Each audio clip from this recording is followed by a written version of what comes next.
सर्वदा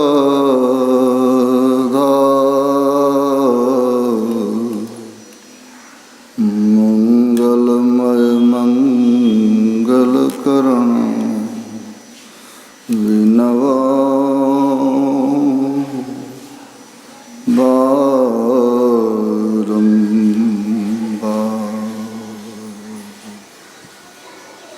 परमात्म तत्व में प्रनिष्ठित आराध्य देव के त्रिलोक पावन पाद पद्मों में सत सत नमन। आराध्य देव की प्रतिमूर्ति एवं संत मत के वर्तमान आचार्य श्री के चरणों में शत शत नमन। आराध्य देव के विभूति स्वरूप पूज्यपाद गुरुजनों के चरणों में सत सत नमन। आदरणीय साधक वृंद, आदरणीय माताओं एवं भक्तिमती बहनों,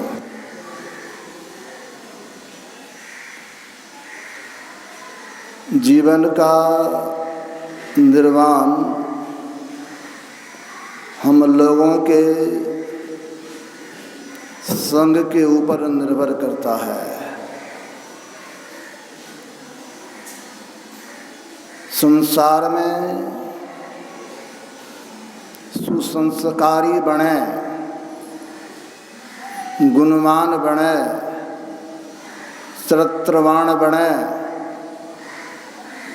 यह बनना हम लोगों के संग पर निर्भर करता है। अगर सुसंग प्राप्त होता है तो संग के प्रभाव से साधारण व्यक्ति भी महान बन जाते हैं। संतों का संग, सत्पुरुषों का संग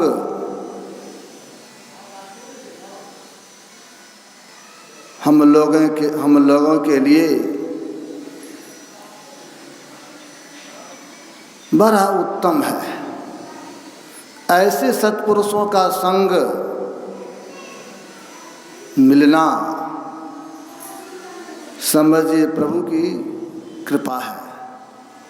बड़ा अच्छा कहा, बड़े भाग पाइए सत्संगा। कहते हैं जब हम लोगों का भाग्य उदय होता है तब संतों का संग प्राप्त होता है। आया है संतों का संग जिनको प्राप्त हो गया वो महान हो गए। अभी हमारे श्रद्धेय स्वामी सत्यप्रकाश जी महाराज सुना रहे थे, दैत्य वंश में दैत्यराज के गृह में किस तरह भगवान के भक्त पैदा ले लिए। आया है प्रहलाद के पिता गए थे तपस्या करने के लिए और उनको जब इंद्र ने देखा जो तपस्या करने के लिए चला गया तो कयाधु को देखा अकेले हैं तो कयाधु का हरण कर ले जाने लगा। तो संजोग से कयाधु रोती हुई जा रही थी और नारद बाबा उधर से बीना बजाते हुए आ रहे थे। तो देखा एक स्त्री रोती हुई जा रही है और ये राक्षस राज उनकी स्त्री है। तो इंद्र से कहा महाराज आप देवता हैं, देवता को यह शोभा नहीं देता है जो किसी स्त्री का हरण कर ले। कहा महाराज आप नहीं जानते हैं इनको संतान होने वाला है। एक इनके पति से तो सारे देव समाज त्रस्त हैं, देवता भयभीत हैं और इनके वंश में फिर दूसरे राक्षस पैदा हो जाएगा तो हम सबों को परेशानी में डाल देगा। इसीलिए मैं यही समझता हूँ, न रहे बांस न बजे बांसुरिया। इस कि जो गर्भ में ये बच्चा पल रहा है, इसी को मैं समाप्त कर देना चाहता हूँ। नारद बाबा संत थे, कहा देखिए ऐसा नहीं कीजिए, ये अच्छी बात नहीं है, आप इनको छोड़ दीजिए। और कहीं अगर इनके गर्भ से देवता के पक्षधर हो जाएं, भक्त हो जाएं, कहा ऐसे कैसे होगा, ये संभव है। कहा देखिए आप इनको छोड़ दीजिए। उनके कहने पर इंद्र ने उनको छोड़ दिया और नारद बाबा कयाधु को अपने आश्रम में लाए और रोज सत्संग सुनाते थे, संतों के ज्ञान को सुनाते थे। इस संतों के ज्ञान के प्रभाव से और सुसंग के प्रभाव से उनके गर्भ में जो बालक पल रहा था वह भी संस्कारी हो गया। वही बालक जब जन्म लिया तो भक्त प्रहलाद कहलाया, जिनको उनके पिताश्री ने बहुत परेशान किया, लेकिन वह प्रभु की भक्ति से नहीं हटे, प्रभु की भक्ति में डटे रहे और आज वे जगत पूज्य हो गए। भक्त प्रहलाद का नाम लोग श्रद्धा और प्रेम से लेता है। तो समझिए दैत्य वंश में ये भक्त प्रहलाद कैसे हुआ। तो नारद बाबा का संग मिला, सत्पुरुष का संग उनके माँ को मिला, तब वे अच्छे हो गए। तो हम लोगों के जीवन में ही अगर महापुरुष मिलेंगे, संत मिलेंगे, तो हम लोगों का भी कल्याण हो जाएगा। अगर आप कल्याण के मार्ग को, कल्याण के पथ को प्रशस्त करना चाहते हैं तो संतों का संग करें, सत्पुरुषों का संग करें। अगर सत्पुरुषों का संग करेंगे तो हमारा जीवन धन्य धन्य हो जाएगा। संग का प्रभाव हम लोगों के जीवन पर पड़ता है, इसीलिए अच्छे संग करने की आवश्यकता है। बड़ा अच्छा कहा, सरदा तप निशिष अपहरई, संत दरस जिमी पातक टरई। कहते हैं शरद ऋतु में जब चंद्रमा का उदय होता है तो रात्रि का जो ताप है उसका हरण कर लेता है। उसी तरह संत का दर्शन से, संतों के संग से जो हमारे जीवन में जो पाप है वो पाप का क्षय होने लगता है, पाप हटने लगता है। इसीलिए सत्संग करने की बड़ी आवश्यकता है। और परम संत बाबा देवी साहब जी महाराज कहा करते थे, लोगों को मुक्ति प्राप्त करने की आवश्यकता है, मोक्ष प्राप्त करने की आवश्यकता है। मोक्ष प्राप्त करने के लिए हमें करना क्या है, तो वे कहते थे चिता में जलने और कब्र में दाखिल होने से पहले मोक्ष प्राप्त कर लो। जो मोक्ष प्राप्त कर लेते हैं उनको पुनः संसार में आना नहीं पड़ता है।